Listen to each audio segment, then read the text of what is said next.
ఉన్నాడు.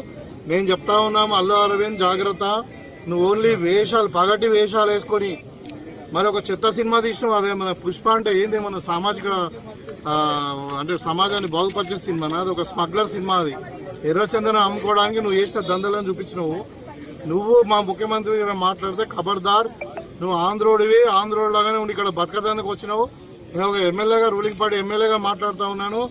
ఇవాళ మీకు ఇచ్చిన గౌరవాన్ని ఉంచి ఇక్కడ వ్యాపారం చేసుకోండి, కానీ మా ముఖ్యమంత్రి గారి మీద మాట్లాడినా ఇంకేదో నీకు ఉన్నది ఏందయ్యా? నువ్వు పగటి వేషగాడివి, డబ్బులు ఖర్చు పెట్టి డబ్బులు సంపాదించుకునే వ్యాపారస్తుడి, నువ్వు ఈ సమాజానికి ఏం చేసావు? నీ గౌరవం ఇవ్వాలి.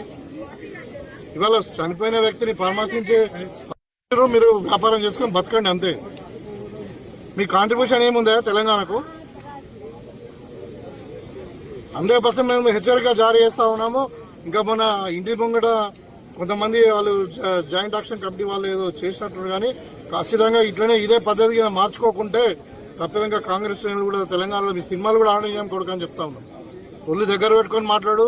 నువ్వు చేసింది ఏంది? పర్మిషన్ లేకుండా థియేటర్కి పోయినావు. అక్కడ ఇంకా నేను చెప్తా ఉన్నా, నేను మా ముఖ్యమంత్రి గారు చెప్పలే కానీ అక్కడ జరిగిన సంఘటన ఏం తెలుసా? అక్కడ తొక్కిసలాటలో వ్యక్తి చనిపోయింది, ఒక లేడీ.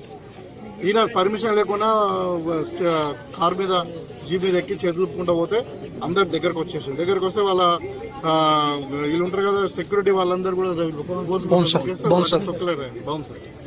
తొక్కిసలాట అయిన తర్వాత ఇక్కడ పోలీసు వాళ్ళు చెప్పారు, ఏసీబీ పోయి ఏమని చెప్పిందంటే అక్కడ మహిళ చనిపోయింది, ఇంకొక బాబు తీవ్రంగా గాయపడ్డారు సార్, మరి ఇక్కడ ఉండకుండా మీరు థియేటర్కి వెళ్ళిపోండి అంటే వాడు ఏమంటాడు తెలుసా?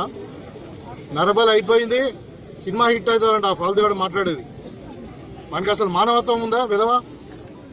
ఇవాళ నేను మాట్లాడుతూ ఉన్నాను, మీరు మళ్ళీ తర్వాత ఆ డీసీబీ పోయి నువ్వు అరెస్ట్ చేస్తాం, లేకుంటే నువ్వు సొంతదాకా వెళ్ళిపోయి ఇక్కడ ప్రాబ్లం అవుతుంది అని అంటే అప్పుడు వెళ్ళిపోయేటప్పుడు కూడా మళ్ళీ చదువుకుంటూ పోడు. ఏదో ఘనకార్యం చేసినట్టు ఇంకా మా ముఖ్యమంత్రి గారు మాట్లాడడం, ప్రభుత్వం మీద విమర్శించడం తగది. జాగ్రత్తగా ఒళ్ళు దగ్గర పెట్టుకొని నువ్వు వ్యాపారం చేసుకుంటే చేసుకో, లేకుంటే సొంతదాకా ఆంధ్ర వీక్ కూడా చెప్తున్నాను.